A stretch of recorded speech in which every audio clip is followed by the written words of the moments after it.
So this is question 8. I've got a number matching game. It says it stores 4 winning numbers and compares them to the player's input of 4 numbers. Now it's interesting that these 4 numbers are hard coded. We can see them here, the winning numbers.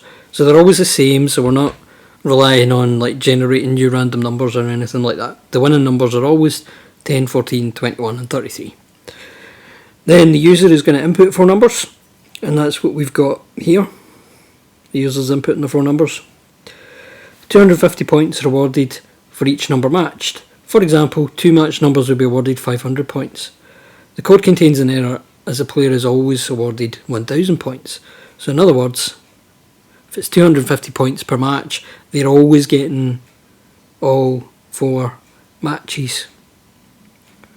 And that's unlikely that the user is actually getting all 4 of them correct. Excuse me. So first of all, if we have a little look at the code, so we start off, we're setting up this array with 10, 14, 21 and 33.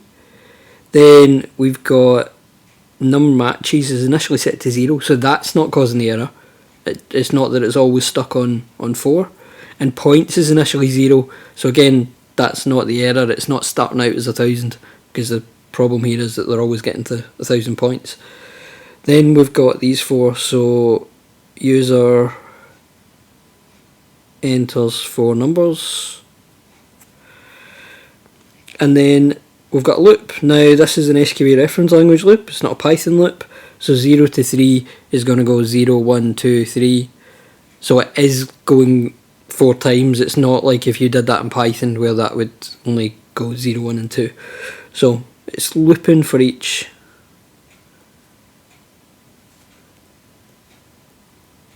winning number, because there's 4 winning numbers. Then we've got some if and elif statements. So if number 1, so in other words what the user has entered, if that equals winning numbers index, the first time this runs, index is 0, winning numbers index is going to be the first thing in the array.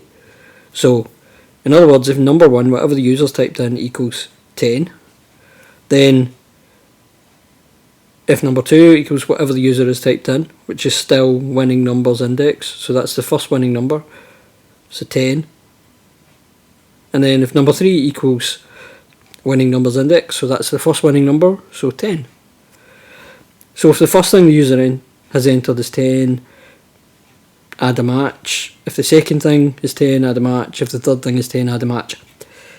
Else, so otherwise, if none of those conditions are true, then it must do this. It's always going to do one of them. So this else, it's going to add 1 anyway.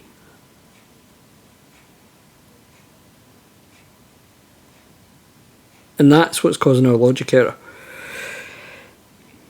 Then you go the next time round, so now instead of 10, 10 and 10, it's checking each one if that is like 14. So if that number is 14, if that number is 14, if that number is 14.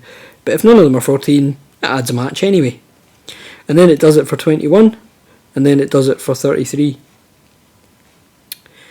So this is a breakpoint is set at line 26. Now line 26 is here, so effectively the end of the iteration. The end of each time the loop runs.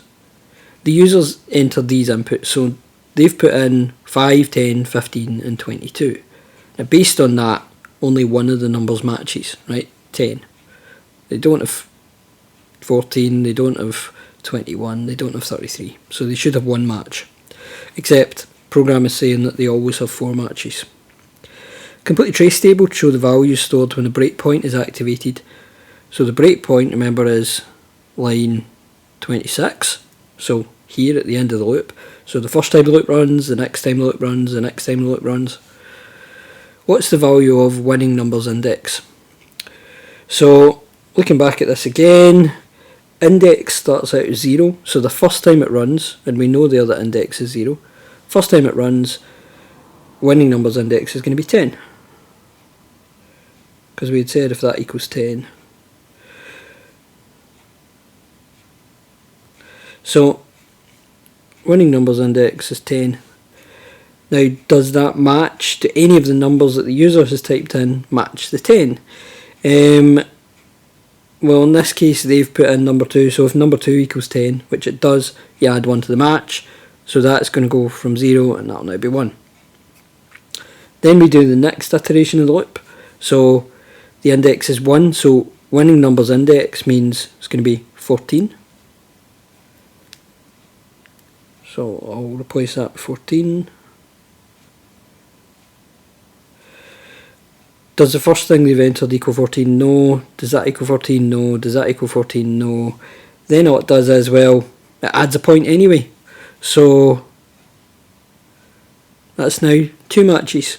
And if this went on for a third iteration or fourth iteration, you get the same thing. The number wouldn't match, but it would get to this else and do it anyway. So then it says explain with reference to the code. That's important. It would be quite easy here to say that it gets to the point where it always adds a point anyway, whether they match or not. But it's asking you to link it back to the code to say what about a code, to show that you know that it is actually doing that. You're not just guessing. You're not just taking a stab in the dark. So why does it always do that? Well, even if none of the conditions are true, so even if none of the if statement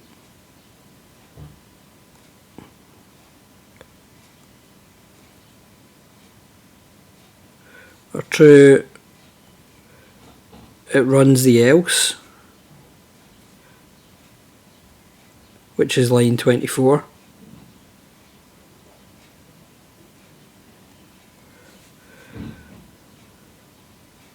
Which adds a match anyway.